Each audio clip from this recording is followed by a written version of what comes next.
आओ जी। देखिए, आपको याद होगा हम टॉपिक कर रहे थे कॉलिगेटिव प्रॉपर्टीज का।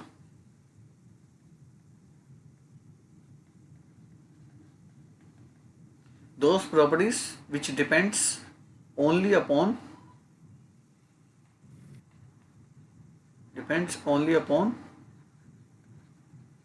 अमाउंट ऑफ सब्सटेंस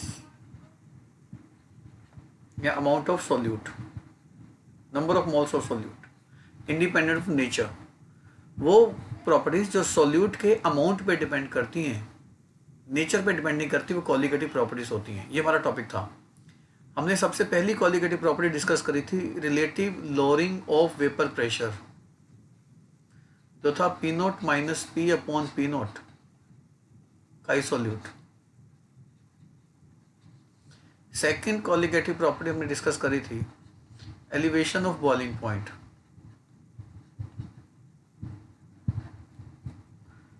थर्ड थी डिप्रेशन ऑफ फ्रीजिंग पॉइंट।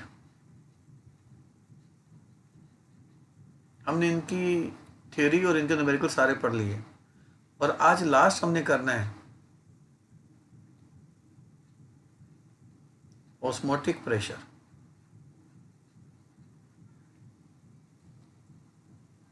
ठीक है, स्टार्ट करते हैं ऑस्मोटिक प्रेशर से।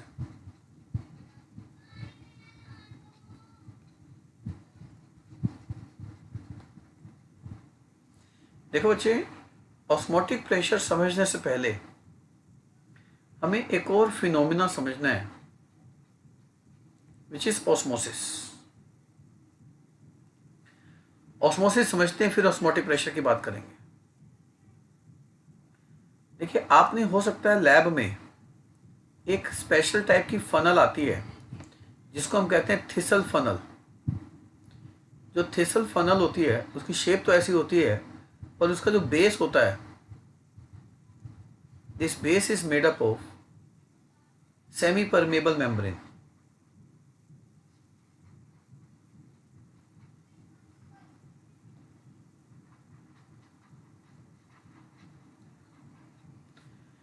सेमी परमेबल मेम्ब्रेन अभी बता रहा हूं, वेट कर लो, अभी बता रहा हूं क्या होती है।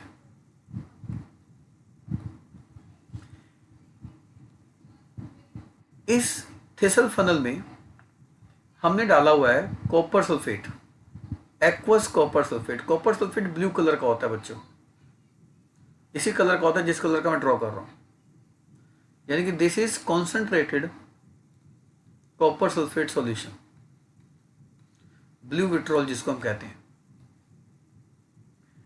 और हमने इस थिसल फनल को एक बीकर में हैंग कर दिया। इस बीकर में पड़ा वाटर।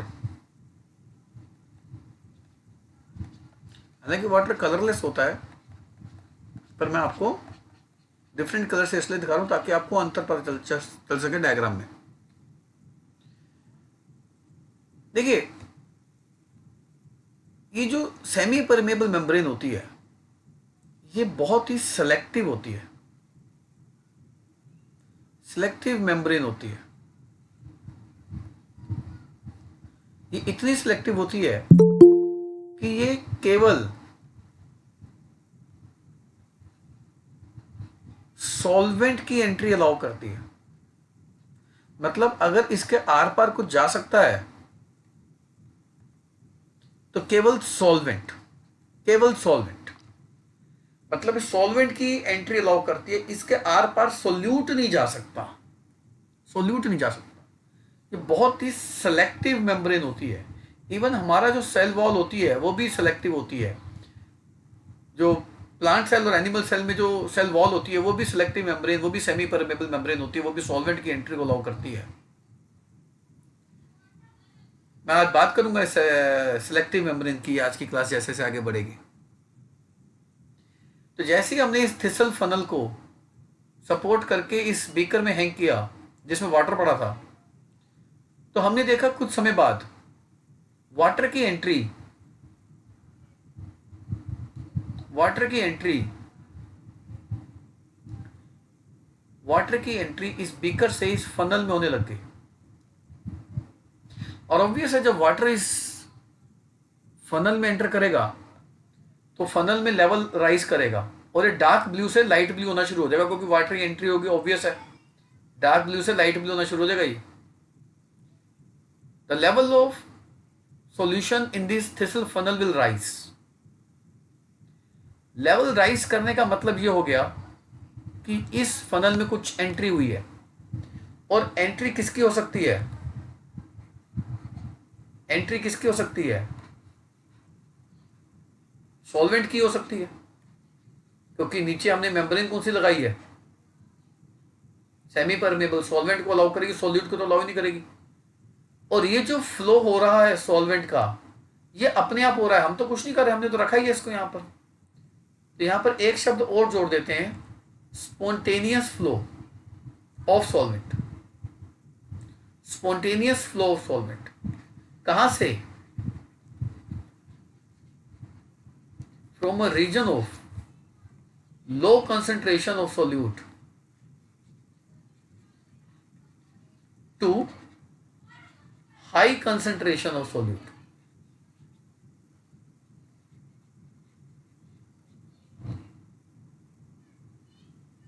किसके थ्रू? Through semi permeable membrane, and this is known as osmosis. So osmosis is defined as, the important word is spontaneous. Spontaneous flow solvent, अगला शब्द है solvent। solute की तो एंट्री हो ही नहीं सकती ना, क्योंकि जहां पर ये आ गया वहां पर solvent ही आ जा सकता है, solute को तो भूल ही जाओ। So spontaneous flow of solvent from a region of low concentration to high concentration, किसकी? सोल्यूट की। मैं आपसे एक सवाल पूछता हूं, जहां पे मैंने ग्रीन पार्ट हाईलाइट किया, यहां पर ग्रीन पार्ट, अब बताओ यहां पर कॉपर सल्फेट का अमाउंट कितना है? यहां पे कॉपर सल्फेट का अमाउंट कितना है? 0 है, यानी कि यहां पे सोल्यूट 0 है। और फनल में कॉपर सल्फेट का अमाउंट x मान लूं,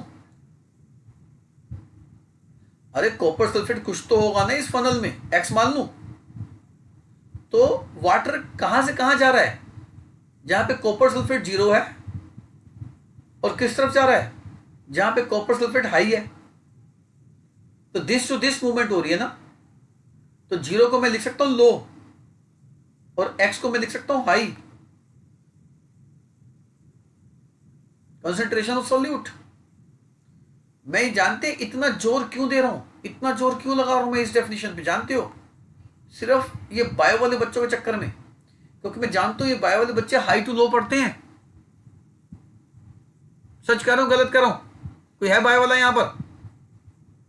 yes sir. Yes sir. Yes sir. मैं बच्चे सच कह रहा हूं गलत कह रहा हूं? हाई टू लो पढ़ते हो नहीं पढ़ते आप?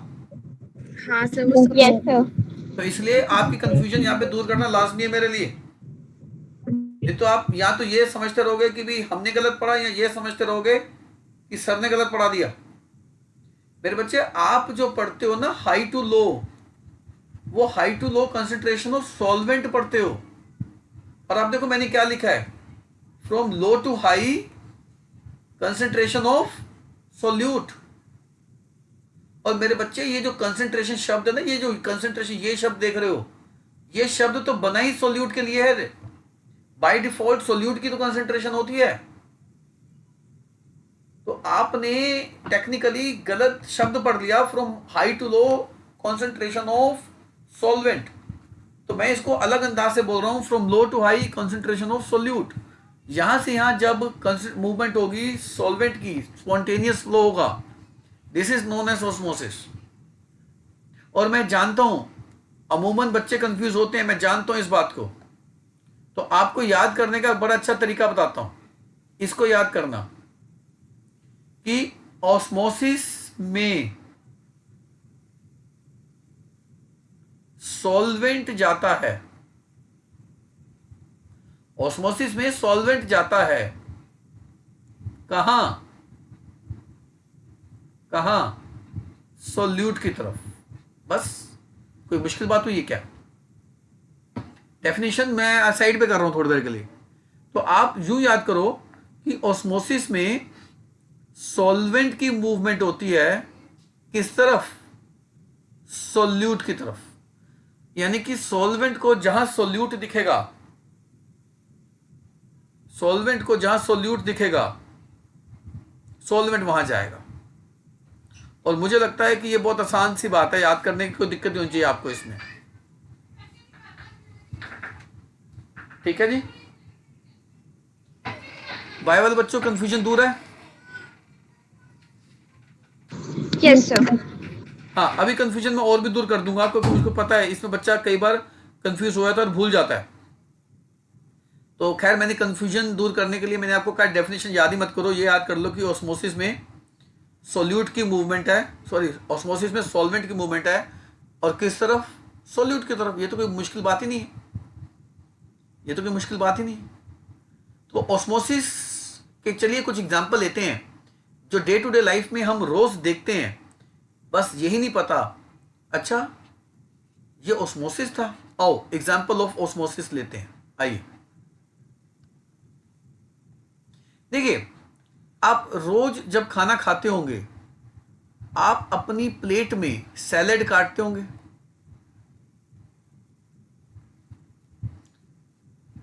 ये सैलेड काट के रख दिया आपने, खीरा काट दिया, प्याज काट दिया। आप उस सैलेड पे नमक भी छिड़कते होंगे, बिल्कुल छिड़कते होंगे। ये आपने नमक छिड़क दिया इसके ऊपर। आप जानते हैं नमक छिड़कने का मतलब क्या है? आपने सोल्यूट बढ़ा दिया बाहर, और ये जो मेम्ब्रेन होती है ना सैलेड की, अनियन की, ककुम्बर की, ये जो मेम्ब्रेन होती है ये सेमी परमेबल मेम्ब्रेन होती है। और इसके अंदर भरा क्या होता है? इसके अंदर होता तो वाटर ही है ना मेरे बच्चे। सैलेड में मैक्सिमम कंटेंट किसका है? 80-90% क्या है उसके अंदर? सैलेड में वाटर ही तो है मेरे बच्चों। अब बताओ, वाटर सॉल्वेंट है, वो जाएगा किसकी तरफ? जाएगा सोल्यूट की तरफ। अब आप बताओ, सोल्यूट आपने कहां इंक्रीज कर दिया है? सोल्यूट आपने कहां इंक्रीज कर दिया? बाहर।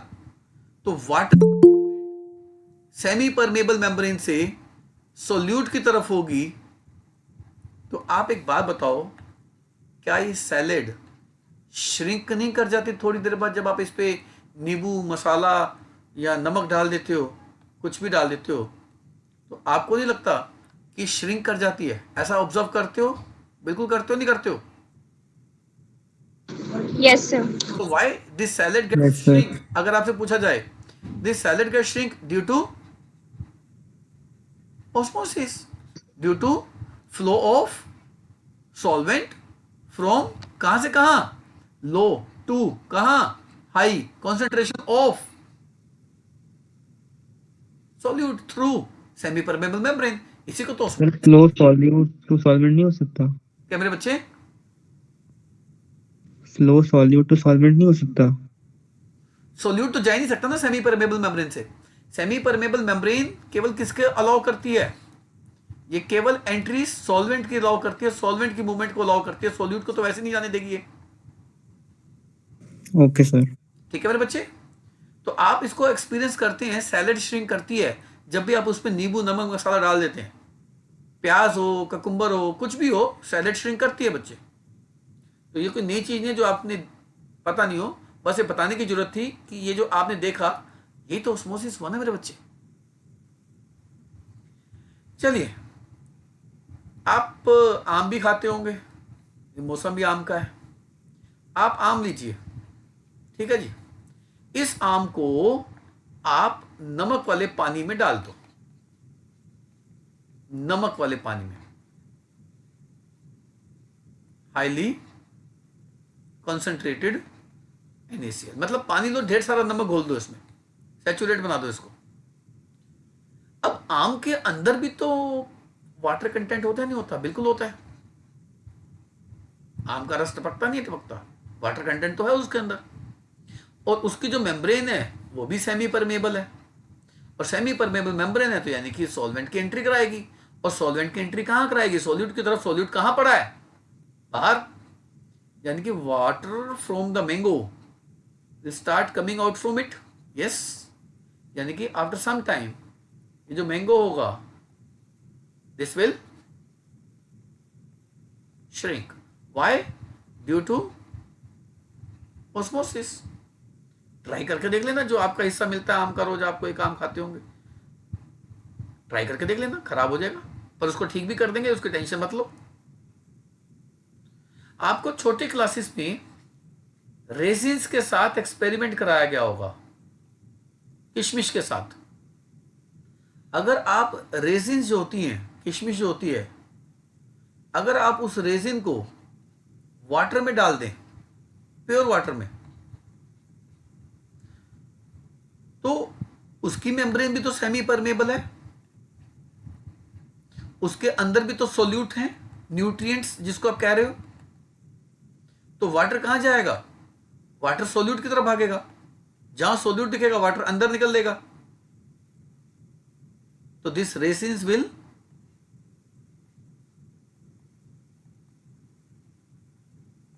स्वेल, या आप कह सकते हैं will regain its shape. Question comes why? Reason due to osmosis. Water अंदर एंटर कर गया.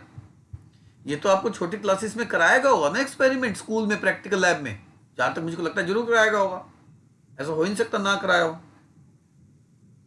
आप लोगों का गला भी खराब होता होगा, ठीक है, सोर थ्रोट तो होता ही होगा, नहीं होगा? जब गला खराब होता है ना बच्चे, तो एक्चुअली आपके गले में स्वेलिंग हो जाती है, ठीक है जी. इस स्वेलिंग में वाटर अंदर कलेक्ट हो जाता है. तो क्या कहता है जी डॉक्टर आपको स्वेलिंग में? क्या कहता है डॉक्टर स्वेलिंग में? क्या करो? गला पक जाए, जिसको हम कहते हैं आम भाषा में गला पक गया, तो डॉक्टर क्या कहता है? गार्गल करो.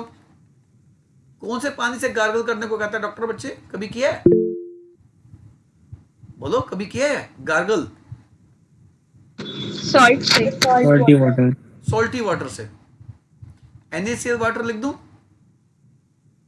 NaCl सॉल्यूशन लिख दूं? मतलब पानी में डॉक्टर कहता है नमक घोल लो और गरारे करो, गार्गल करो. वाई? ऐसा क्यों? क्योंकि जब आप गार्गल करेंगे, गार्गल करने का मतलब है पानी वहां पे रोकना है. गार्गल करने का मतलब ही है पानी वहां पे रोकना है, क्योंकि पियोगे तो पानी तो नीचे टपक जाएगा. तो गार्गल करने का मतलब पानी को वहां पे स्टॉप करना है. तो जैसे ही पानी को वहां पे स्टॉप करेंगे, वाटर की मूवमेंट गार्गल की फॉर्म में करेंगे, तो वाटर कहां भागेगा? सोल्यूट. सोल्यूट कहां है? नमक. नमक कहां है? नमक वाले पानी में, जिसके आप गरारे कर रहे हो, जिसके आप गार्गल कर रहे हो. तो water from the swelled portion will comes out. Yes, it will comes out. तो वाटर अगर कम्स आउट, तो सोर थ्रोट में आपको स्वेलिंग से रिलीफ मिला? नहीं मिला? बिल्कुल मिला. तो वाई डॉक्टर, यहां पे फिर क्वेश्चन बनता है, why doctor advise to gargle with saline water. Saline कहते हैं, saline. To gargle with saline water during sore throat. तो answer, during when we gargle with the saline water, the water from the swelled portion will come out towards the solute due to osmosis, and hence it will relieve swelling.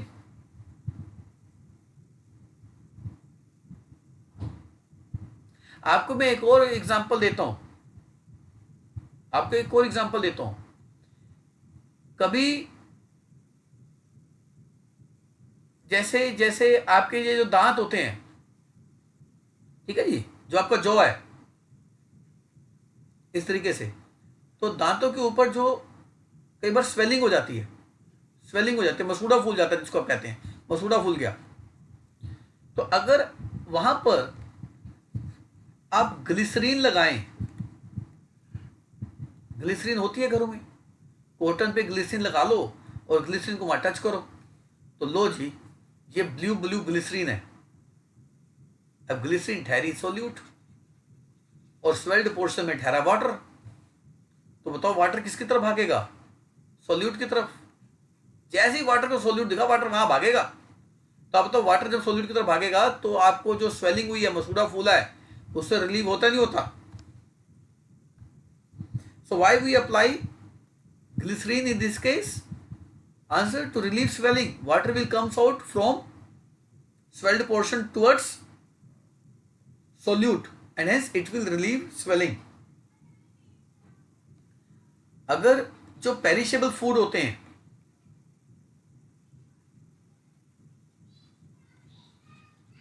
जो भी perishable food होते हैं, मान लो perishable food है, तो इसके surface को salted कर देते हैं। पेरिशेबल फूड जो भी होते हैं, जो बड़े बड़े खराब हो जाते हैं, पेरिश्ड हो जाते हैं, इसके सरफेस पे सॉल्टेड कर देते हैं इसको। अब सवाल ये आता है कि इसके सरफेस को सॉल्टेड क्यों करते हैं? Question comes why the surface of perishable food is salted. देखिए, मान लो बैक्टीरिया ने उस पर हमला किया, ये बैक्टीरिया है, मान लो बैक्टीरिया जाके इस पे बैठ गया। अब भैया बैक्टीरिया की बॉडी में भी तो पानी है, वाटर तो होगा उसकी बॉडी में भी। अब बताओ ये वाटर किसकी तरफ भागेगा? सॉल्यूट की तरफ। सॉल्यूट कहाँ है? फूड के सरफेस पे। तो अगर वाटर बाहर की तरफ आएगा, क्योंकि उसको बाहर सॉल्यूट दिख रहा है, उसको सॉल्यूट दिख रहा है, उसको सॉल्यूट दिख रहा है, तो वाटर की एंट्री बाहर की तरफ हो जाएगी और ये जो बैक्टीरिया है इसकी मौत हो जाएगी, बैक्टीरिया मर जाएगा। अरे बैक्टीरिया की बॉडी से पानी निकल गया, बैक्टीरिया तो मर गया ना।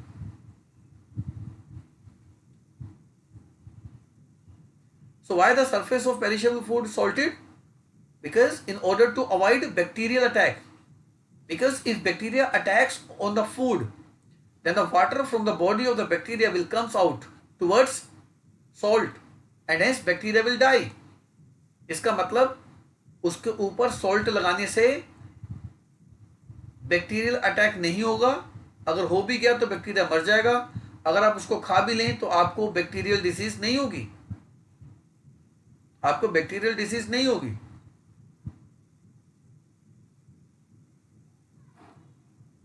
आपने देखा होगा, अब तो वो समय नहीं रहा, आप अपने पेरेंट से पूछिएगा या ग्रैंड पेरेंट हो आपके घर में तो आप उनसे पूछिएगा, ज्यादा अच्छा आपको ग्रैंड पेरेंट बता पाएंगे कि पुराने जमाने में जब लोग लंबे सफर पे जाते थे तो अपने साथ नमकीन या मीठी चीजें लेके जाते थे, नमकीन या मीठी चीजें लेके जाते थे। इवन आपने नोट किया होगा जब किसी के घर आप शादी पे जाते होंगे वो भाजी देते होंगे, जब शादी से विदा होते हैं मेहमान तो उनको वो जो जजमान होते हैं, जो होस्ट होते हैं, वो अपने मेहमानों को विदाई के वक्त भाजी देते हैं। उस भाजी के अंदर क्या होता है? मीठी और नमकीन चीजें होती है। ये रिवाज कहाँ से शुरू हो गया? क्योंकि जब पुराने जमाने में लोग किसी के घर शादी ब्याह पे जाते थे या किसी फंक्शन पे जाते थे तो पुराने जमाने में बच्चे जर्नी बहुत लंबी होती थी, 3-3 4-4 दिन 5-5 दिन लगते थे लोगों को जाने में, हफ्ता भी लगता था लोगों को जाने में। और पुराने जमाने में इतने रेस्टोरेंट्स या इतने फूड आउटलेट्स नहीं होते थे, लोगों को लंबा लंबा सफर करना पड़ता था भूखे भूखे पेट। तो लोग मीठी और नमकीन चीजों की भाजी बना के देते थे कि तुम ये सफर में ले जाओ, तुम्हारे रास्ते में काम आएंगी। क्यों दे रहे वो मीठी और क्यों दे रहे वो नमकीन चीजें? लॉजिक समझ में आया बच्चे? तो अगर उस फूड आइटम के ऊपर नमक चढ़ा हुआ है, ये नमक चढ़ा हुआ है, तो आपको समझ में आ गया इसकी लाइफ बढ़ गई, ये हफ्ता चल जाएगी, 10 दिन भी चल जाएगी। कई ऐसी भाजी होती है वो महीना चल जाती है, खराब नहीं होती। कारण क्योंकि अगर उस पर बैक्टीरियल अटैक हुआ तो बैक्टीरिया की बॉडी से वाटर बाहर निकल जाएगा, बैक्टीरिया मर जाएगा, वो खराब होगी ही नहीं, बैक्टीरियल अटैक होगा ही नहीं। तो शादी ब्याह पे जो भाजी देने का रिवाज है वो यहीं से तो शुरू हुआ, इसी वजह से तो शुरू हुआ। और आज की डेट में मैं देखता हूं कि कोई अगर पड़ोस से भी आता है तो लोग उसको भी भाजी देते हैं कि जैसे घर से निकलते वक्त पड़ोस में जाते वक्त इसको 10 दिन लग जाएंगे, इसको भूखे पेट खराब हो जाएगा, इसको खाने के लिए सामान चाहिए। पर अब वो रिवाज बन गया, वो कल्चर बन गया। वो रिचुअल्स में आ गया। पर लॉजिक मैं आपको ये बता रहा हूं, ठीक है बच्चे। तो आप इतना छोड़ो, इतनी दूर क्यों जाते हो? आप सबके घर में अचार तो होगा ना, अचार सभी डालते हैं अचार, नहीं डालते तो बाहर से खरीदते हैं लोग अचार। आप जानते हैं अचार में सबसे ज्यादा किसकी मात्रा होती है? नमक की। आप अपने पेरेंट्स से पूछना, अगर वो अचार डालते हो घर पे, तो नहीं भी डालते होंगे पर पता होगा उनको कि अचार में नमक कितना क्यों डालते हैं। लॉजिक समझ में है अचार में नमक डालने का? लोगों के घर में अचार पड़ा होता है, 2-2 3-3 साल पुराना भी पड़ा होता है, खराब नहीं होता। समझ में है क्यों नहीं खराब होता अचार? बोलो। क्योंकि इतना नमक डल जाएगा, बैक्टीरिया की हिम्मत ही नहीं है उसके आसपास भटक जाए, भटक भी जाएगा तो मर जाएगा वो, नमकीन मौत हो जाएगी उसकी, नहीं बच सकता वो। आई होप आपको ये पॉइंट क्लियर है, ठीक है जी। Yes sir. इवन अभी पीछे जब कोविड-19 चल रहा था तो लोग ऐसे बोलते थे कि भाई नमक वाले पानी से गागल करो, नमक वाले पानी से गागल करो। बेसिकली लॉजिक उसका यही देना चाह रहे हैं वो, कि अगर आपके गले में उसकी बैक्टीरियल का सरफेस उसने ले लिया है तो सलाइन वाटर से वो बैक्टीरिया मर सकता है, वायरस मर सकता है। पर ऐसा नहीं है, इसके ऊपर अभी रिसर्च बहुत होनी बाकी है। पर अगर रोज हम गागल करते हैं नमक वाले पानी से तो आप बैक्टीरियल अटैक बचा सकते हैं। पर सलाइन वाटर अगर गर्म हो तो रोज गर्म पानी भी हमारी गले की लेयर को खराब कर सकता है। तो उसका भी एडवाइस डॉक्टर ही देगा, वो ज़्यादा अच्छी है। एक आम इंसान कभी सलाह मत ना दे, ना उसकी सलाह लो। डॉक्टर सबसे बड़ी एडवाइस दे सकते हैं आपको क्या करना अच्छा है, क्या करना बुरा है। एक और पॉइंट मैं बताना चाहता हूँ एडिमा, फिर मैं ऑस्मोसिस को खत्म करूंगा। आपने देखा होगा कुछ लोग अपनी डाइट में, ये बहुत इंपॉर्टेंट बात बता रहा हूँ बच्चों, ध्यान से समझना, जीवन में काम आएगी जो बात अब बता रहा हूं। कुछ लोग अपनी डाइट में बहुत ज्यादा नमक खाते हैं, बहुत नमक खाते हैं। हालांकि ये जो लोग जो ज्यादा नमक खाते हैं, ये लोग कभी मानते नहीं है कि हम नमक ज्यादा खाते हैं, कभी नहीं मानेंगे, क्योंकि इनकी जुबान पर वो टेस्ट बैठ चुका है और उनके लिए वो नॉर्मल हो चुका है। वो हाई इनटेक उनके लिए नॉर्मल हो चुका है। पर ये जो हाई इनटेक ऑफ सॉल्ट लेते हैं, इनको क्या नुकसान होता है मैं आपको बताता हूं। जो हमारे सेल होते हैं, ये सेल मान लो, ये सेल मान लो, हमारे सेल के अंदर क्या है? वाटर है। सेल के अंदर वाटर है, मैक्सिमम परसेंटेज सेल के अंदर वाटर की है बच्चे। सेल एनर्जी रिलीज तब करते हैं जब उनके अंदर ऑप्टिमम लेवल ऑफ वाटर हो। अगर किसी सेल में लेवल ऑफ वाटर ऑप्टिमम नहीं है तो एनर्जी रिलीज भी नहीं करेगा वो, एटीपी बेकार है उसके लिए फिर तो। आप सोचो अगर इस इंसान ने ज्यादा नमक खाया अपनी डाइट में, तो इसके सेल्स के बीच में नमक की कंसंट्रेशन ज्यादा होगी। जानते हैं इसके सेल्स के साथ क्या हाल होगा नमक ज्यादा खाने से? जानते हैं इसको क्या नुकसान होगा? आप, ये वही हरकत होगी जो आप सैलेड के साथ करते हो। आप बताओ सैलेड ज्यादा खाने से क्या होता है? सैलेड के ऊपर सॉरी, सैलेड ज्यादा नमक छिड़क दो तो सैलेड का क्या होता है? मैंने पहला एग्जांपल लिया था उसका, श्रिंक हो जाती है। क्यों? सैलेड का वाटर बाहर आया था बच्चे। ठीक ऐसे सेल्स का पानी बाहर आ जाएगा। किसकी तरफ बाहर आ जाएगा? सोल्यूट की तरफ। सोल्यूट ज्यादा आपने बाहर इनटेक करना शुरू कर दिया। आप सोचो जब सेल्स का पानी बाहर आ जाएगा तो सेल्स के बीच में पानी इकट्ठा होना शुरू हो जाएगा। आपको नहीं लग रहा? सेल थोड़े थोड़े दूर हो जाएंगे, हालांकि मैंने ज्यादा दूर बना दिए। तो जब पानी बाहर इकट्ठा होना शुरू हो जाएगा तो सेल्स थोड़े थोड़े तो दूर हो जाएंगे ना एक दूसरे से, जितना पहले पास थे। तो आप एक बात बताओ, अगर आप इसको अपनी बॉडी की शेप मान लो, ये आप अपनी बॉडी मान लो, और सेल्स का पानी बाहर आ गया, तो आप बताओ ये जो बॉक्स अब मैं बना रहा हूं, दो बॉडी बना रहा हूं, एक बॉडी एक्स है, एक बॉडी वाई है। कौन सी बॉडी ज्यादा वॉल्यूम ऑक्यूपाई करेगी, एक्स या वाई? वाई। जानते हो ये इंसान मोटा हो जाएगा, मोटापा हो जाएगा, इसको फ्लफीनेस हो जाएगी इसकी बॉडी में, पफीनेस हो जाएगी इसकी बॉडी में, and this is known as edema. This is known as edema. Biological name of this disease is, this problem is, the symptom is edema. The person Y is suffering from edema. सिर्फ इसने गलती क्या करी, अपने जीवन में diet में नमक ज्यादा खाया, और ये जो एडिमा हुआ है, एडिमा का कॉज क्या है फिर? What is the cause of oedema? Osmosis. और ऑस्मोसिस का कॉज क्या है? High intake of salt in the diet. Body में पफिनेस आ जाएगी, स्वेलिंग आ जाएगी। ऐसे लोगों का फेस देख के पता चल जाता है, बॉडी देख के पता चल जाता है इसमें पफिनेस है, स्वेलिंग है।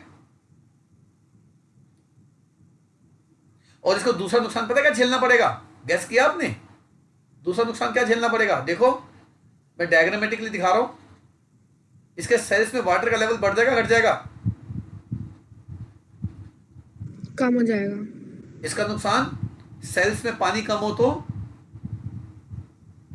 सेल एनर्जी रिलीज उतनी नहीं कर पाते जितनी उनकी क्षमता होती है। यानी कि person Y will feel weakness, वो बॉडी लो फील करेगी, लेथार्जिक फील करेगी, थकी थकी फील करेगी, ज्यादा मेहनत का काम नहीं कर पाएगा, सांस फूलने लगेगा, खांसी आने लगेगी, वाटर रिटेंशन हो जाएगी इसको। तो भैया एक अच्छी चीज सिखा रहा हूं। अभी तो आप हो बच्चे, भागते कूदने वाले बच्चे, भागते कूदने वाले बच्चे। कहावत होती है, मैं ये नहीं कह रहा भागते हो कूदते हो, मैं वो नहीं कह रहा। भागने कूदने वाले बच्चों का मतलब होता है आप सारा दिन भाग दौड़ करते हो। सारा दिन भाग दौड़ करने का मतलब हो गया आप सुबह सुबह उठते हो, नाश्ता करते हो, जल्दबाजी में भागते हुए स्कूल जाते हो, स्कूल में भी खेलते हो, स्कूल में भी खेल कूद में पार्टिसिपेट करते हो, स्कूल में कभी 4th फ्लोर पे लैब है वहां पे प्रैक्टिकल करने जा रहे हो, ग्राउंड फ्लोर पे प्रेयर है वहां भागे भागे आ रहे हो। ये मूवमेंट आपकी पूरा दिन होती है। फिर आप घर आके ट्यूशंस जा रहे हो, ट्यूशंस की भागा दौड़, ये आपकी बॉडी पूरा दिन मूवमेंट करती है। तो आपकी बॉडी ना ये सब झेल लेती है, ये सब झेल लेगी आपकी बॉडी। पर जानते हैं ये चीज कब नहीं झेली जाएगी आपकी बॉडी से? ये जैसे आप लॉकडाउन में घर पे बैठे हो ना 5 महीने से 6 महीने से, कोई मूवमेंट ही नहीं है, कोई एक्टिविटी नहीं है, कोई एक्सरसाइज ही नहीं है, आपकी बॉडी नहीं झेल पाएगी इन चीजों को फिर। और आगे चल के जॉब करोगे, सिटिंग जॉब करोगे तो भी झेल नहीं पाएगी। तो आपकी डाइट में हाई इंटेक ऑफ सॉल्ट असर दिखाना शुरू होगा, तो ये पफिनेस स्वेलिंग आपकी बॉडी में आनी शुरू होगी। पर ये तभी होगा जब आप अपनी डाइट में नमक ज्यादा खाते हो, अदरवाइज ये चीज आपको नहीं होगी। पर कई बार मैं कहता हूं लोग नहीं मानते कि हम नमक ज्यादा खाते हैं। उनको जितना मर्जी समझा लो नहीं मानेंगे वो। उनकी दाल सब्जी खाओ, नमक ज्यादा मिलेगा आपको। ये चाय पिएगा तो चाय के साथ नमकीन खाएगा। ये बिस्किट खाता है, बिस्किट भी नमकीन है। ये रोटी खाता है, रोटी में सैलेड के ऊपर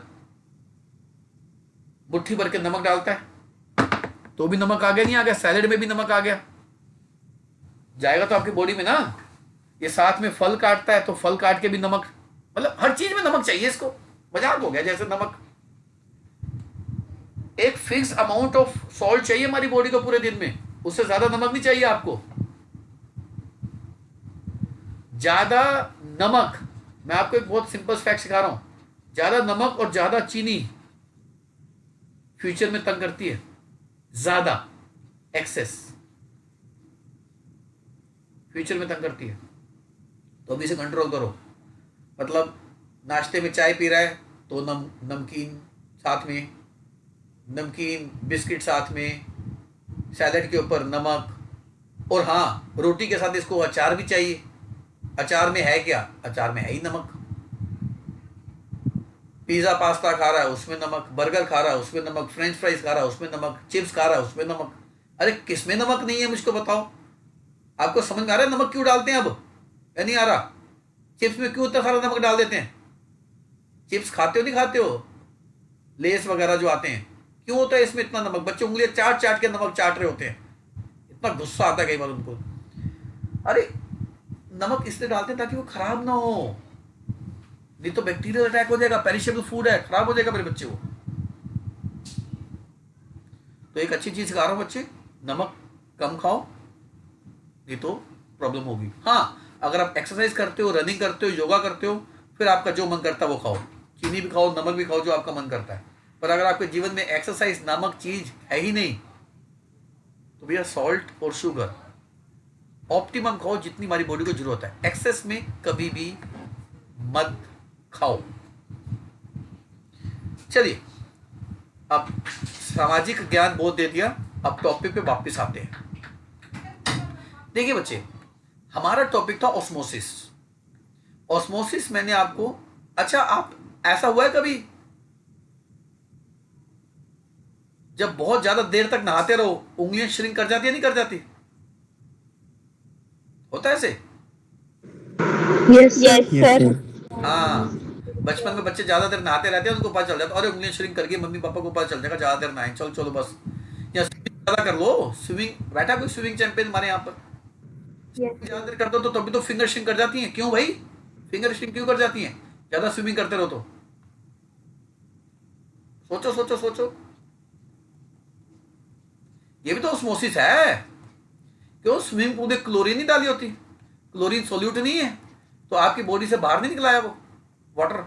और स्किन जो होती है फिंगर की बड़ी पतली होती है, सबसे पतली होती है, तो वहां से वाटर इजीली एग्जिट कर सकता है। तो श्रिंक कर जाती हैं हमारे पैर की उंगलियां या हमारे हाथों की उंगलियां। चलिए, ज्ञान बहुत बांट दिया, अब ऑस्मोटिक प्रेशर पे आते हैं।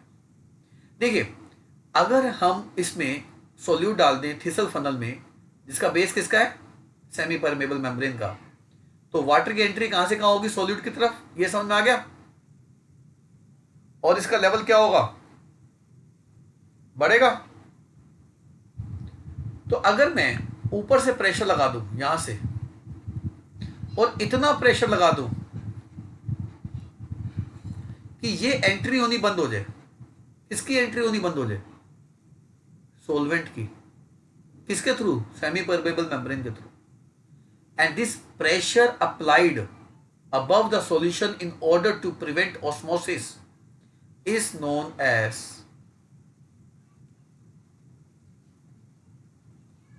osmotic pressure.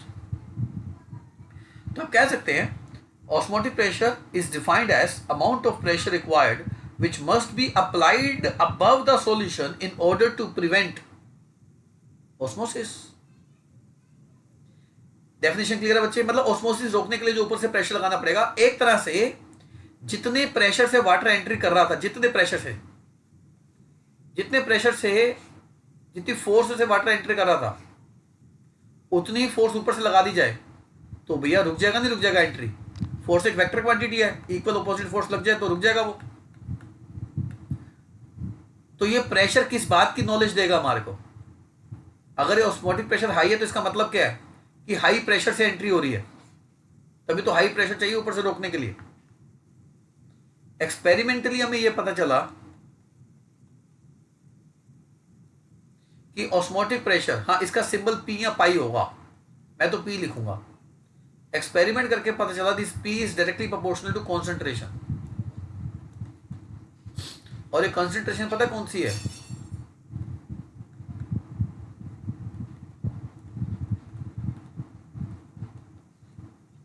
Molarity, moles per litre. This is also directly proportional to temperature. अब आपको समझ में आया मेरे बच्चे, क्यों आपको ये कहा जाता है कि gargle with saline water, Luke warm water, गुनगुना पानी? ये कहते नहीं कहते गुनगुने पानी से गार्गल करना? क्यों? टेम्परेचर की वजह से बच्चे। टेम्परेचर अगर अधिक होगा तो ऑस्मोटिक प्रेशर हाई होगा, मूवमेंट ऑफ सॉल्वेंट हाई होगी, आपको उतनी जल्दी स्वेलिंग से रिलीफ मिलेगा। ठीक है बच्चे? तो इसलिए गर्म पानी से गागल करने को कहते थे। ये कोविड-19 में भी बड़े लोग अफवाह फैलाते थे, गर्म पानी से, गुनगुने पानी से गार्गल करिए। लोगों ने गार्गल कर करके अपने गले खराब कर दिए।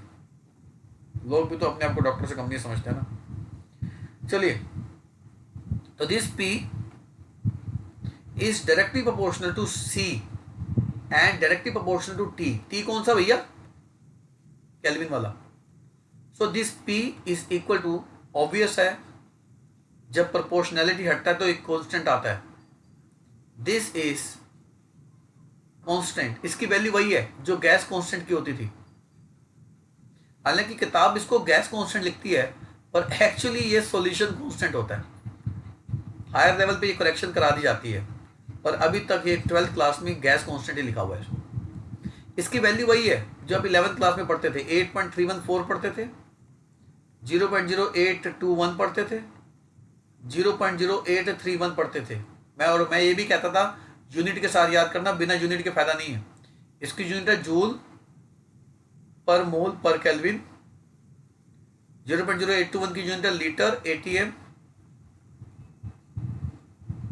पर मोल पर केल्विन, और 0.0831 की यूनिट है लीटर बार पर मोल पर केल्विन। प्लीज आप इस वैल्यू को याद करिएगा, इसके साथ, यूनिट के साथ। अगर यूनिट के साथ याद नहीं करना तो भैया आप इनको वैल्यू को भी याद करके कोई एहसान मत करो। मतलब आपने आर को याद करना है विद वैल्यू एंड यूनिट। मैं आपको बताऊंगा वैल्यू और यूनिट क्यों साथ याद होनी चाहिए, आपको अभी बता रहा हूं। मान लो आपको न्यूमेरिकल में ऑस्मोटिक प्रेशर बार में दिया हुआ है, तो आप बताओ फिर आर कौन सा यूज करोगे, पहला, दूसरा या तीसरा? कौन सा आर यूज करोगे? तीसरा। थर्ड। तो वही बच्चा यूज करेगा ना थर्ड, 0.0831। जिसको 0.0831 की यूनिट याद है कि इस यूनिट में बार आता है, तो मैंने ये वाला आर यूज करना है। मान लो आपको ऑस्मोटिक प्रेशर दिया हुआ है एटमॉस्फेयर में, तो आप सेकंड वाला यूज करोगे।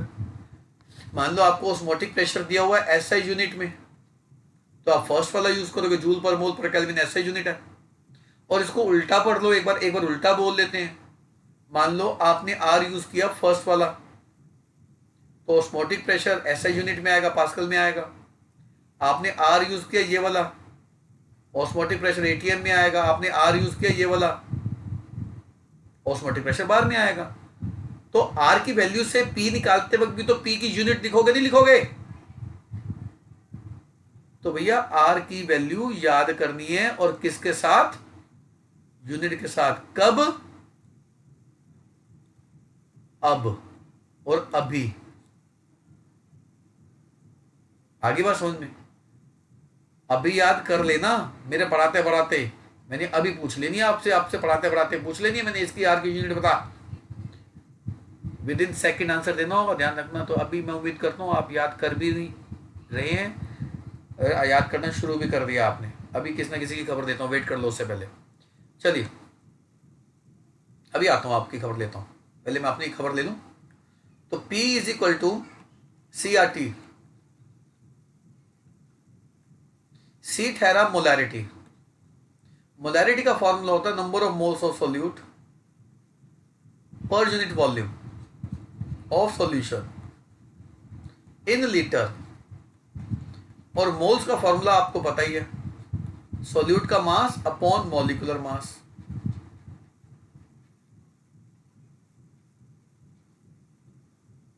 Into volume. वॉल्यूम अगर मिलीलीटर में आ जाए तो आपको ऊपर 1000 लगाना होता है। ये हमने स्टार्टिंग में डिस्कस किया था इस चैप्टर के। R इंटू टी, ये हो गया जी ऑस्मोटिक प्रेशर का फॉर्मूला। और ऑस्मोटिक प्रेशर एक कॉलिगेटिव प्रॉपर्टी है, और उसकी एप्लीकेशन होती है डिटर्मिनेशन ऑफ मॉलिक्यूलर मास। चलिए मॉलिक्यूलर मास कैसे निकालते हैं मैं आपको बताता हूं। मान लो आपने सोल्यूट लिया 10 ग्राम, उसको 100 ml में घोल दिया। काम कर रहे थे 25 डिग्री सेल्सियस पे। 25 डिग्री सेल्सियस का मतलब हो गया 300 केल्विन। आर आपको पता है, आपने ऑस्मोटिक प्रेशर पता लगा दिया। पता चला ऑस्मोटिक प्रेशर आया 2 बार, 2 बार आया, 2 बार आया।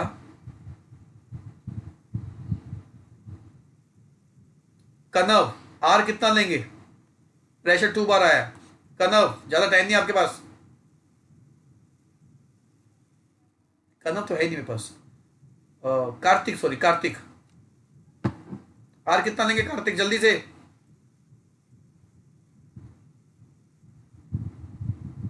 भव्य भाटिया, आर कितना लेंगे? टाइप मत करना, मैं टाइप आके देख नहीं सकता आप कितना क्या लिखते हैं। सर 0.0831। हाँ, क्योंकि इसकी यूनिट में बाहर आता है। आप बताओ सारी वैल्यूज पुट करके क्या निकाल लोगे? Molecular mass. अभी शुरू करते हैं ऐसे क्वेश्चन, अभी शुरू करते हैं, वेट कर लो, अभी कराता हूं, अभी कराता हूं, अभी वेट कर लो।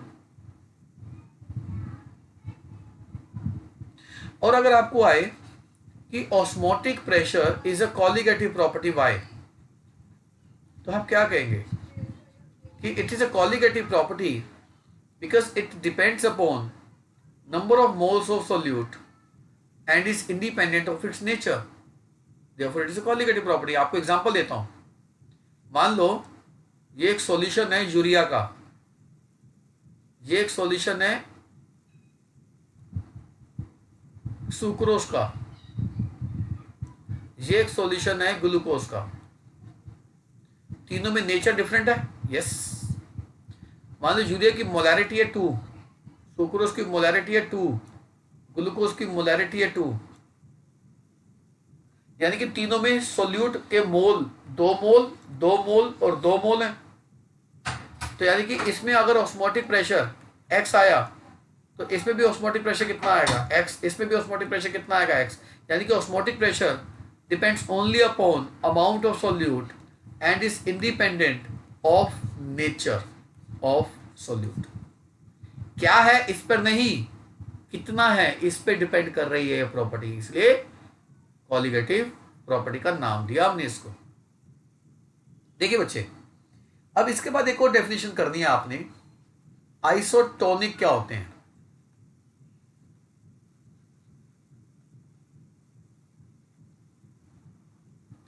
आइसोटोनिक सॉल्यूशंस वो सॉल्यूशंस होते हैं which are having same concentration and exert same osmotic pressure, मतलब जिनकी कंसंट्रेशन सेम हो और वो सेम ऑस्मोटिक प्रेशर एक्सर्ट करें। प्लीज ये जरूर लिख देना, सेम ऑस्मोटिक प्रेशर एक्सर्ट करें, वो आइसोटोनिक होते हैं। Iso means same, tonic means concentration. तो सेम कंसंट्रेशन होगी, जैसे P इज इक्वल टू क्या होता है, CRT। मान लो कंसंट्रेशन C है और दूसरे की भी कंसंट्रेशन C है, मान लो ग्लूकोज है और ये सुक्रोज है, कंसंट्रेशन उसकी भी C है, RT तो दोनों के लिए सेम होगा, तो दोनों का P सेम होगा नहीं होगा, P glucose and P sucrose same होगा नहीं होगा। तो ये तभी हो सकता है जब इसकी कंसंट्रेशन और इसकी कंसंट्रेशन इक्वल हो, क्योंकि RT तो कट जाएंगे। तो यानी कि आइसोटोनिक में कंडीशन क्या लगाएंगे, आइसोटोनिक में कंडीशन लगाएंगे same concentration, C1 is equal to C2। अभी न्यूमेरिकल कराऊंगा, तो जब भी आइसोटोनिक का जिक्र करूंगा तो समझ आना, solution are having same concentration, are having same concentration and exert same osmotic pressure. यहां पर मैं एक डाटा देना चाहता हूं, वो याद करेंगे सारे। 0.9% aqueous NaCl, 0.9% aqueous NaCl weight by wait, मतलब 0.9 ग्राम NaCl 100 gram solution. 0.9% NaCl aqueous wait by wait, it is isotonic with blood. जानते हैं इसका मतलब क्या है, आइसोटोनिक विद ब्लड, यानी कि जो हमारे ब्लड का ऑस्मोटिक प्रेशर होता है वही 0.9% NaCl का ऑस्मोटिक प्रेशर होता है, सेम ऑस्मोटिक प्रेशर होता है। और अगर concentration of NaCl is greater than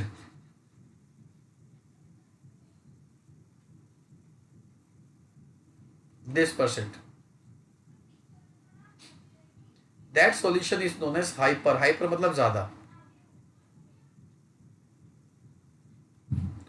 hypertonic solution, और if concentration of NaCl less than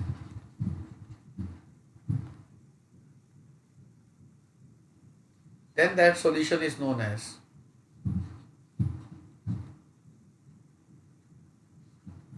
hypotonic solution. मैं उम्मीद करता हूं आपको याद हो गया आज कि सर टोनिक की कंडीशन 0.9% NaCl, हाइपरटोनिक जब NaCl 0.9% से ज्यादा हो, हाइपोटोनिक जब NaCl 0.9% से कम हो। आप इसको याद कर देना, इस डाटा को, काम का डाटा है ये। चलो मैं इस काम के डाटा का एक एग्जांपल लेता हूं। मान सर डेफिनेशन है हाइपोटोनिक की। हाँ, hypertonic solutions are those solution in which the concentration of NaCl is greater than। Sir मैंने पेपर में ये लिखी थी, मैम ने कहा इनकम्प्लीट है ये। क्या था इसमें बताओ। सर नहीं, वही मैं पूछ रहा था, मैम ने कहा बिल्कुल ठीक है। इनकम्प्लीट डेफिनेशन है। हाइपरटोनिक, आपने कुछ गलत शब्द छोड़ दिया होगा, पर इसमें यही है कि when the concentration of NaCl is higher than 0.9% NaCl solution weight by weight, then this is known as hypertonic solution। कुछ weight by weight लिखना भूल गया होगा, कुछ ऐसी चीज लिखनी भूल गया होगा तुम। ठीक है बच्चे? Okay sir. हाँ, क्या नाम है आपका? सर अंश। अंश। देखिए, मान लीजिए आरबीसी है,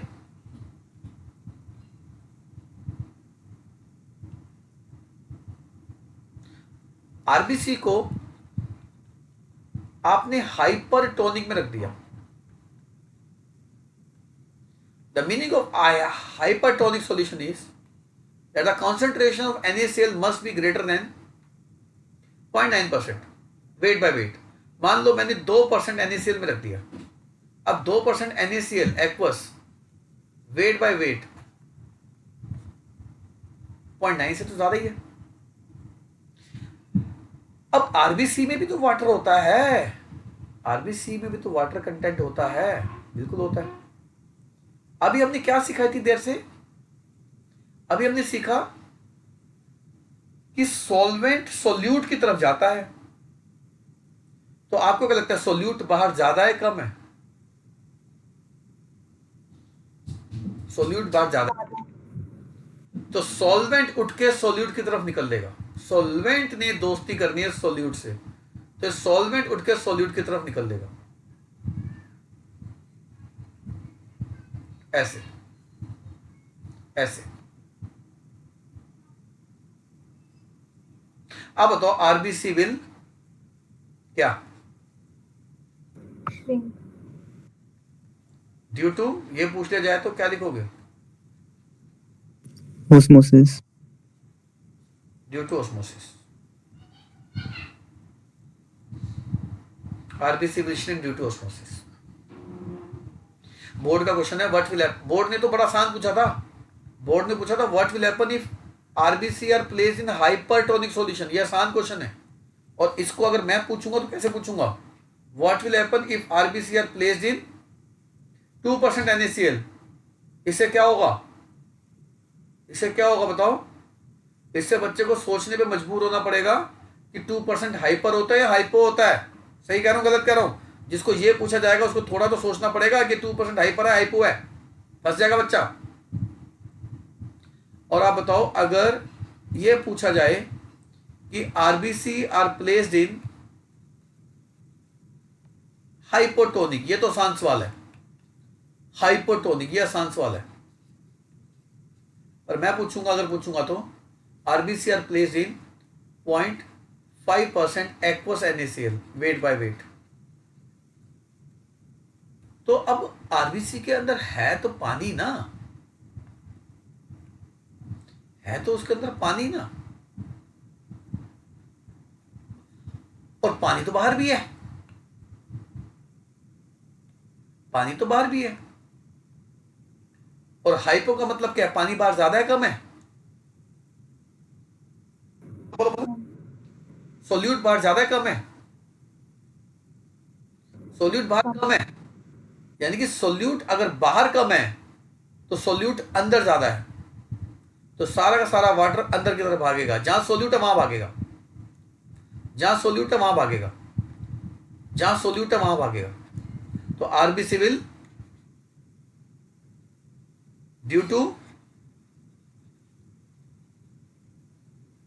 तो पूछा what will happen, this will happen, sir ये स्वेल नहीं होना स्वेल चाहिए। होगा, स्वेल होगा, सॉरी मैं ठीक कर रहा हूं, स्वेल होगा, पानी अंदर जाएगा तो स्वेल हो जाएगा, रप्चरिंग हो जाएगी, स्वेल ड्यू टू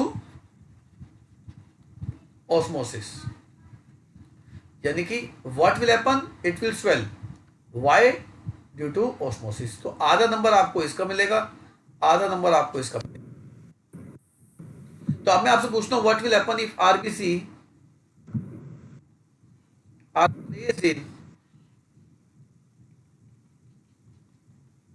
0.9% NaCl, अब क्या होगा? It will remain same. No effect, good. और पूछा जाए वाई, तो वाई में क्या लिखोगे? Because point Isotonic. Isotonic with human blood, तो there is no change in the situation of RBC. और इसीलिए देखो इंजेक्शंस हर बच्चे को लगते हैं, आपको भी लगते होंगे और हर उम्र में लगते हैं इंजेक्शंस। इंजेक्शंस दो तरह के होते हैं, अगर आप इंजेक्शन के ऊपर देखेंगे ना, कुछ इंजेक्शन पे लिखा होता है आईएम, कुछ इंजेक्शन पे लिखा होता है आईवी।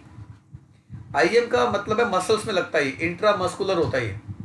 आईवी का मतलब होता है इंट्रावीनस, वेन्स में लगता है, नसों में लगता है, सीधा जाके नसों में डॉक्टर इंजेक्शन लगाते हैं। ये इंजेक्शन तो सीधा डॉक्टर ठोक देते हैं, अपना वो आपका आम ली, आम पे सीधा इंजेक्शन ठोक दिया मसल्स में सीधा, और नसों में जो जाता है वो इंट्रावीनस होता है। जानते हैं जो आईवी इंजेक्शंस होते हैं, उन इंजेक्शंस में क्या प्रिकॉशंस देना जरूरी होता है जानते हैं? What precautions are required while giving intravenous injection? कि that this IV injection must be क्या? Isotonic with blood. सोचो जो आईवी इंजेक्शन जो हमारे सीधा ब्लड में घोल के मिला के दे देते हैं, वो अगर आइसोटोनिक ना हो तो क्या होगा? सोचो, वो अगर आइसोटोनिक नहीं होगा तो या वो हाइपरटोनिक होगा या वो हाइपोटोनिक होगा। एक दो ही बातें हो सकती हैं, या लेस हाई होगा, यानी कि अगर हाइपरटोनिक होगा तो आपके जो ब्लड के आरबीसी हैं वो श्रिंक कर सकते हैं, और अगर हाइपोटोनिक होगा तो वो स्वेल कर सकते हैं। तो इसीलिए आईवी इंजेक्शंस का देना क्या जरूरी होता है बताओ? आइसोटोनिक होना चाहिए वो। आपने कभी किसी को ग्लूकोज की बोतल चढ़ते देखा है? किसी पेशेंट को ड्रिप लगाते हैं ना, डॉक्टर ड्रिप लगाते हैं। Yes, sir. आप उस बोतल के ऊपर देखना, उस बोतल पे कोने पे लिखा होता है 0.9% लिखा होता है। और कभी घर में आईवी इंजेक्शन पड़ा हो किसी के, कभी किसी को लगे तो देखना उस आईवी इंजेक्शन की शीशी पे भी लिखा होता है 0.9%। वो हाई आइसोटोनिक हो गई होगा बच्चे, बिना आइसोटोनिक के तो काम ही नहीं चलेगा। आप एक छोटा सा एक्सपेरिमेंट कर सकते हैं। आप एक वाटर बोतल लें जिसका माउथ छोटा है, आप उस वाटर बोतल में इतना बड़ा अंडा डाल सकते हैं, एग। आप देख रहे हैं एग का साइज बड़ा है, एग का डायमीटर बड़ा है, और इसका माउथ छोटा है। तो एग इसके अंदर कैसे डाल दिया आपने जानते हैं? बड़ा अच्छा तरीका है, एग को इस बोतल में डाला जा सकता है। आप क्या करिए, एक एग लीजिए, उस एग की सेमी परमेबल मेम्ब्रेन एक्सपोज कर दीजिए।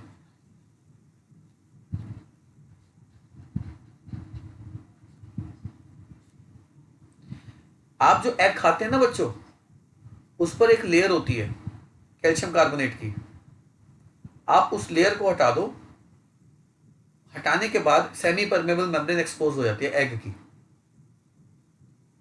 पर जब आप, जो लोग बच्चे सोच रहे हैं ना एग उबाल के जो खाते हैं, जब एग उबाल के खाते हैं ना तो वो एग की एक बहुत मोटी लेयर उतर जाती है। उस लेयर उतरने से सेमी परमेबल मेम्ब्रेन भी उतर जाती है। तो अंडा उबाल के नहीं कह रहा मैं, अंडा उबाल के छिलका उतारने की बात नहीं कर रहा मैं आपसे। तो एग की सेमी परमेबल मेम्ब्रेन को एक्सपोज करने का तरीका है कि आपको एग को कुछ घंटों के लिए डाइल्यूट HCl में डिप करके रखना पड़ेगा। तो अगर आपने एग को डाइल्यूट HCl में डिप करके रख दिया कुछ घंटों के लिए, तो उसकी कैल्शियम कार्बोनेट की लेयर होती है, वो कैल्शियम कार्बोनेट की बहुत पतली लेयर होती है, आपके हाथ से नहीं उतरेगी ये लेयर। तो ये लेयर जब डिसॉल्व हो जाएगी तो सेमी परमेबल मेम्ब्रेन एक्सपोज हो जाएगी। मैं उसकी बात कर रहा हूँ। आप एग की सेमी परमेबल मेम्ब्रेन एक्सपोज कर दीजिए डाइल्यूट HCl में कुछ घंटों में भिगोने के बाद, और आप उस एग को एक पानी लें, उस पानी में ढेर सारा नमक डाल दें, ढेर सारा नमक। मतलब क्या बना दें आप? हाइपरटोनिक। आप बताओ हाइपरटोनिक से एग का जो पानी है सारा बाहर आ जाएगा, मतलब बाहर सोल्यूट ज्यादा कर दिया ना आपने, तो बताओ एग क्या हो जाएगा? बताओ, एग श्रिंक कर जाएगा नहीं कर जाएगा? जब एग श्रिंक कर जाएगा तो अब एग इस बॉटल में आराम से आ जाएगा नहीं आ जाएगा? बताओ, आगे नहीं आ गई एग? ये उठा के इसमें डाल दो। ये एक्सपेरिमेंट कर सकते हो लैब में, बहुत बड़ी एक्सपेरिमेंट बता रहा हूं। ये एग आ गया इसमें, अब इसमें भर दो पानी, ये पानी भर दो बाद में। जब आप इसमें पानी भर दोगे, पानी का मतलब है बाहर तो सोल्यूट ही नहीं है, बाहर तो सोल्यूट ही नहीं है ना, तो सोल्यूट एग के अंदर भी तो होंगे ना, न्यूट्रिएंट्स वगैरह। तो अब बताओ पानी की एंट्री कहां आनी शुरू हो जाएगी? जल्दी बताओ। पानी सारा सारा एग में एंटर करना शुरू कर देगा, एग में एंटर करना शुरू कर देगा। हाँ बताओ एग क्या क्या होगा? बोलो बोलो बोलो, एग का क्या होगा? Well, egg will swell. Swell. आपने उसको हाइपोटोनिक में रख दिया है, तो एग की वाटर की एंट्री होने से एग फूल जाएगा, और एग उतना फूल जाएगा जितना उसका माउथ है, उससे भी ज्यादा एग का साइज हो जाएगा। तो आपने एग को बिना तोड़े बिना काटे एक ऐसी बॉटल में बंद कर दिया जिसका माउथ उससे छोटा था।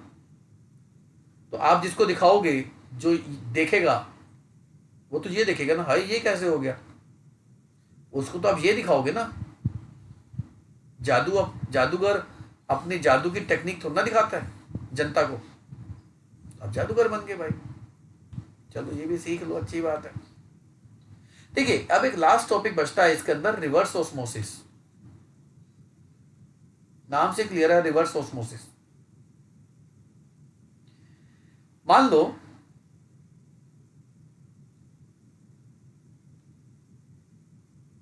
आपके पास सेमी परमेबल मेम्ब्रेन है made up of cellulose acetate.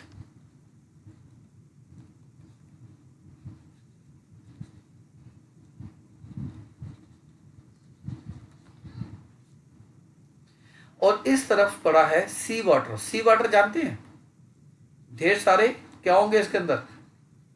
Solute he solute.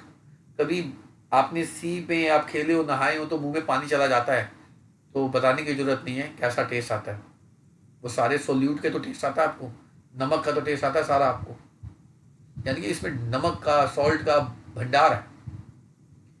और आप यहां पे रखते हैं प्योर वाटर।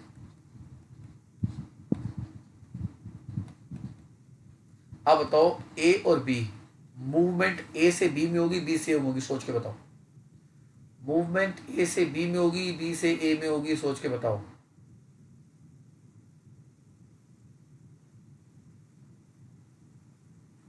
जल्दी बोलो। सर ए से बी. ए से बी, बहुत बढ़िया बच्चे, ए से बी होगी, मतलब वाटर सॉल्यूट की तरफ जाएगा। अब आप बताओ, डेफिनेशन से बढ़िया चीज नहीं सिखाई मैंने आपको। डेफिनेशन में तो कंफ्यूजन नहीं होती, बच्चा डेफिनेशन ही सोचता रह जाएगा। वाटर ए से बी में जाएगा, सॉल्यूट की तरफ जाएगा। और आप सोचो, अगर मैं बी चैम्बर की तरफ ऐसे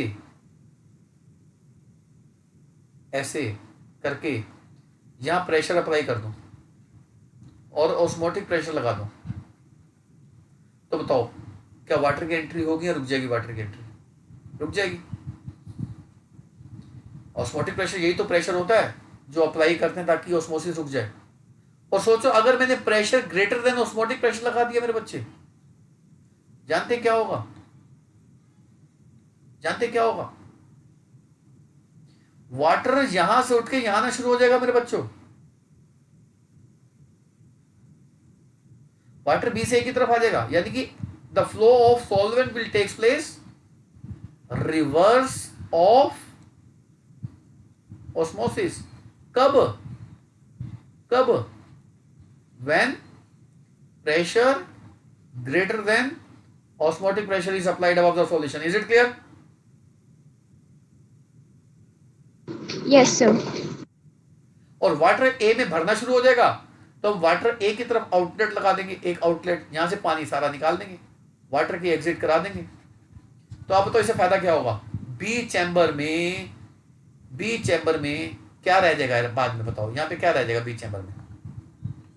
Solute. Solute. सॉल्ट यहां रह जाएगा बच्चे, सॉल्ट यहां रह जाएगा और पानी हमें इधर मिल जाएगा। यानी कि सी वाटर से क्या हम नमक और पानी को अलग कर सकते हैं? इज इट पॉसिबल और not? Yes.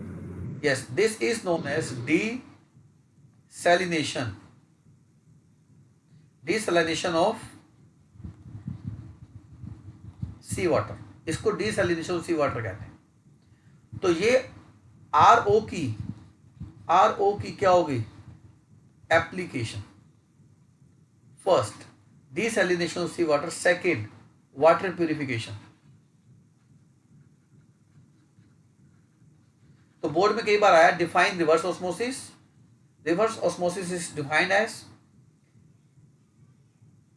A process when pressure greater than osmotic pressure is applied, then the flow of solvent takes place, the reverse of osmosis. Application of RO, मतलब RO means reverse osmosis, is desalination of sea water and water purification. This is RO application. आप सारे बच्चे जितने मुझसे जुड़े हुए हैं सारे दिल्ली में रहते हैं, दिल्ली से बाहर तो कोई नहीं है इस समय।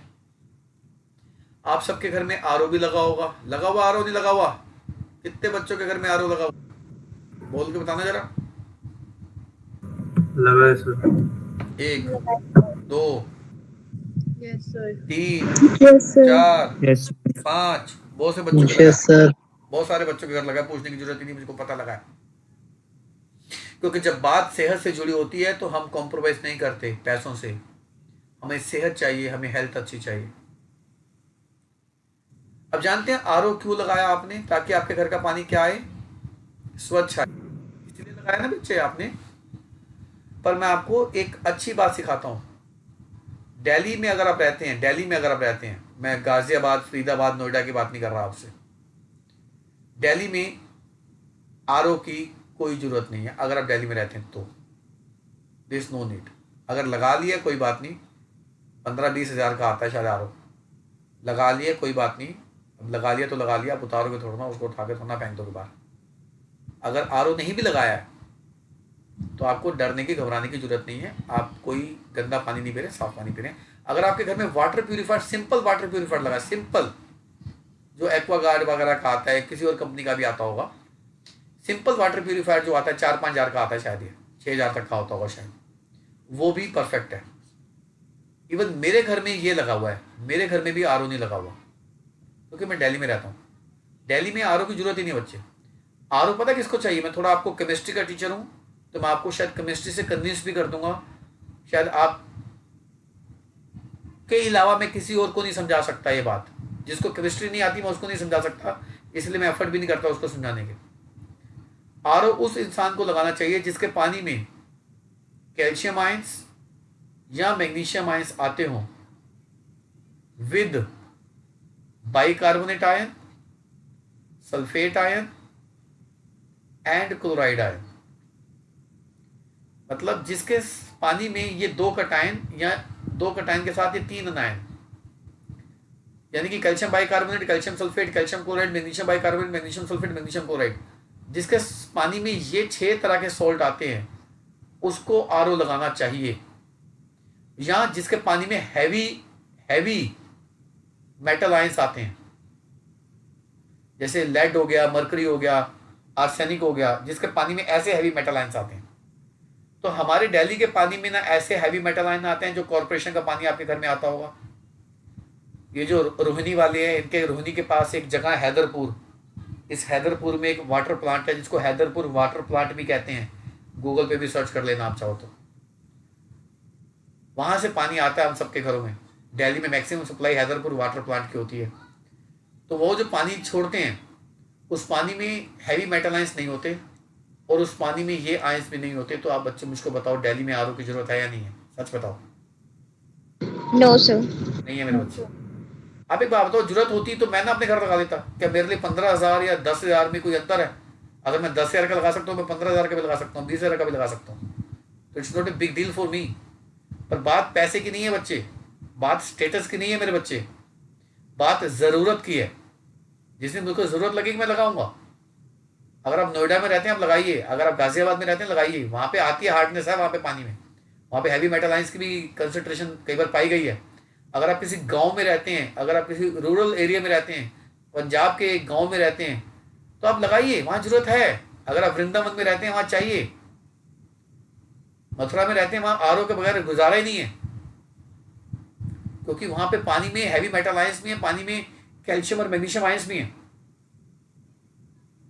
अगर आपके घर में कॉर्पोरेशन के पानी में ये सब आते हैं तो आप लगाइए, अदरवाइज नहीं लगाइए, कोई जरूरत नहीं। मैं पता क्यों मना कर रहा हूं? मैं पैसे के लिए मना नहीं कर रहा। पैसे तो आप जितने मर्जी खर्चिए, मैं कौन होता हूं आपको पैसे के लिए रोकने वाला?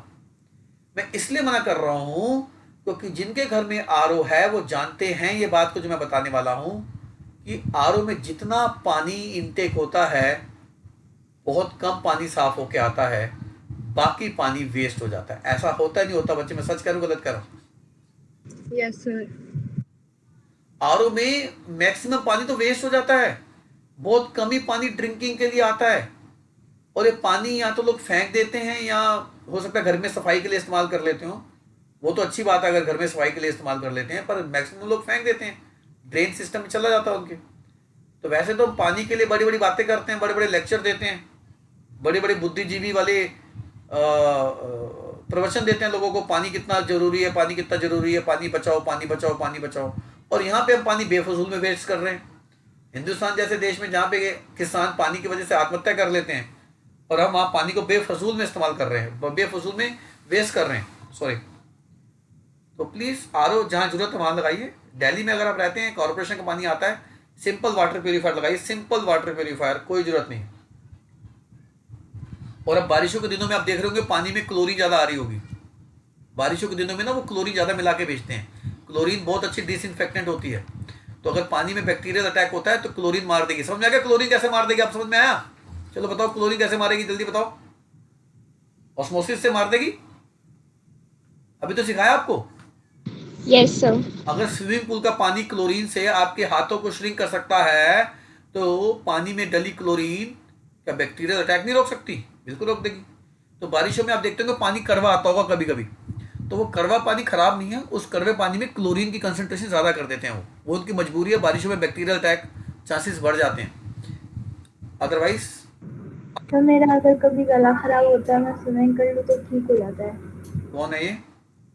तो महक। महक जी कहती है जब स्विमिंग करती है तो गला ठीक हो जाता है। अब लॉजिक समझ में आ गया बच्ची तेरे को? Yes sir. पर ये ज़्यादा मत किया कर क्योंकि क्लोरीन बॉडी के अंदर जाना ठीक नहीं है ज़्यादा, क्योंकि स्विमिंग पूल में हाई पीपीएम लेवल पे क्लोरीन मिलाई जाती है, हाई पीपीएम लेवल पे। तो इतनी हाई क्लोरीन जो डिसइंफेक्टेंट है, जब डिसइंफेक्टेंट हाई कंसंट्रेशन में हमारी बॉडी में जाते हैं तो ज़्यादा नुकसान करते हैं। तो इसलिए जो कॉर्पोरेशन वाले होते हैं पूरा साल हाई लेवल ऑफ क्लोरीन नहीं मिलाते, सिर्फ बारिशों के दिनों में क्लोरीन लेवल हाई कर देते हैं, पूरा साल नहीं भेजते वो हाई क्लोरीन लेवल। तो try to avoid this activity, otherwise आपको क्लोरीन से नुकसान भी हो सकता है। क्लोरीन ब्लीचिंग एजेंट भी होती है, बाल भी खराब कर देती है, ये जानती होगी स्विमिंग वाली बच्ची। तो आपको मैं एक आरओ की कहानी सुनाऊंगा किसी दिन, आज नहीं, आरओ की और कहानी मैं सुनाऊंगा, जरूर सुनाऊंगा आपको। आरओ को बेचना एक मार्केटिंग स्टंट है, लोगों को डरा के एक चीज़ बेची जाती है, क्योंकि जब तक लोग भयभीत नहीं होंगे तब तक लोग अपनी जेब से पैसा निकाल के उस चीज़ को खरीदेंगे नहीं। तो लोगों को डराना बहुत ज़रूरी है और लोग डरते भी हैं इन चीज़ों से। तो मैं मानता हूं अवेयरनेस इंपॉर्टेंट है, डरना इंपॉर्टेंट नहीं है। लास्ट सवाल करा के मैं लेक्चर को खत्म करता हूं, ये देखने के लिए आपको ऑस्मोसिस कितना समझ में आया। मान लो ये एक बीकर है और ये सेमी परमेबल मेम्ब्रेन है, सिलेक्टिव मेम्ब्रेन जो सॉल्वेंट को अलाउ करती है केवल। मान लो आपके इस तरफ ए की तरफ फेरिक क्लोराइड पड़ा हुआ है और बी की तरफ FeCN6 पड़ा हुआ है। जो फेरिक क्लोराइड है वो 2 मोलर है, जो K3FeCN6 है वो 6 मोलर है, राइट। एक लो कंसेंट्रेशन पे, एक हाई कंसेंट्रेशन पे है। अगर K3FeCN6 और फेरिक क्लोराइड आपस में मिल जाएं, अगर ये आपस में मिल जाएं तो ब्लू कलर को रिजल्ट करते हैं। ब्लू कलर ये बन जाता है Fe4FeCN6 ट्राइस, ये कॉम्प्लेक्स बन जाता है। इस कॉम्प्लेक्स का कलर ब्लू होता है। और मजे की बात हो कैसा ब्लू होता है, आज बड़ा अच्छा ब्लू है, ये ऐसा ब्लू कलर होता है जैसा मैं बना रहा हूं। मेरा ये सवाल है, this blue colour will appear in beaker A, beaker B, both A and B, none of this. बताओ ब्लू कलर किसकी तरफ होगा? ए वाले किसकी तरफ कहते हैं? ए वाले बोलो बच्चे, ए की तरफ ब्लू आएगा? कोई भी नहीं, ए वाली तरफ है, एक बच्ची है, और कोई है? नहीं है। बी की तरफ ब्लू आएगा, कितने बच्चे कहते हैं? है बच्चा? कितने बच्चे कहते हैं? कोई भी नहीं है। किसी तरफ ब्लू नहीं आएगा, कितने बच्चे कहते हैं? Yes sir. Yes sir. ये कौन है यस सर वाला? शिशुपाल है? Yes sir. Yes sir Shishupal. हाँ, तेरी बड़ी दिनों बाद आवाज सुनाई दी है मुझे। कहाँ था भैया? यही था सर। चलो आ जाओ फिर। किसी तरफ सर बच्चे? कोई भी नहीं जाएगा हाँ, कोई भी ब्लू नहीं होगा क्योंकि सर सॉल्यूट नहीं करता ना मूव। बहुत बढ़िया मेरे बच्चे। फेरिक क्लोराइड भी सोल्यूट है, ये भी सोल्यूट है, दोनों ही सोल्यूट हैं। और अगर वाटर की एंट्री होगी भी ए से बी, बी से ए की तरफ, तो वाटर थोड़ा जाके ब्लू कर देगा। क्या फेरिक क्लोराइड को वाटर मिल जाएगा तो ब्लू हो जाएगा? नहीं।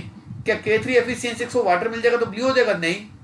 तो वाटर की एंट्री होनी है, वाटर ने थोड़ा ब्लू करना है। ये ब्लू कब होंगे? जब ये दोनों आपस में मिलेंगे, उससे पहले थोड़ा ब्लू हो जाएगा। तो इनको आपस में मिलना जरूरी है ब्लू होने के लिए। ये तो मिल ही नहीं सकते, क्योंकि सेमी परमेबल मेम्ब्रेन किसके लिए बनी है?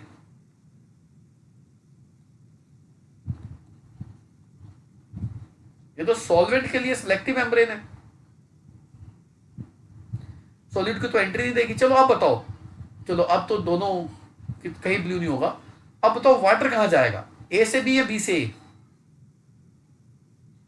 सोचो सोचो सोचो, वाटर कहां जाएगा? ए से बी, बी से ए? वाटर वहां जाता है जहां पे सोल्यूट ज्यादा होता है। सोचो सोचो सोचो, वाटर जाएगा ए से बी, क्योंकि बी में सोल्यूट ज्यादा है। ज्यादा नहीं लग रहा आपको? बोलो। Yes, sir. Yes, sir. Flow of water will takes place from A to B, और ब्लू कहीं नहीं होगा। ये बात आपने दिमाग में बिठा लो। तो आज की क्लास यहीं पे वाइंड अप करते हैं। नेक्स्ट क्लास में न्यूमेरिकल करेंगे, आइसोटोनिक सॉल्यूशन के और ऑस्मोटिक प्रेशर के, और नेक्स्ट क्लास में नया चैप्टर भी शुरू हो जाएगा। यानी कि हाफ एन आवर में मैं आपको न्यूमेरिकल करवा दूंगा, ऑस्मोसिस के, ऑस्मोटिक प्रेशर के, आइसोटोनिक सॉल्यूशन के, और फिर बाकी जो बचा हुआ 1 घंटा होगा उसमें हम इलेक्ट्रोकेमिस्ट्री स्टार्ट कर देंगे। कोई डाउट?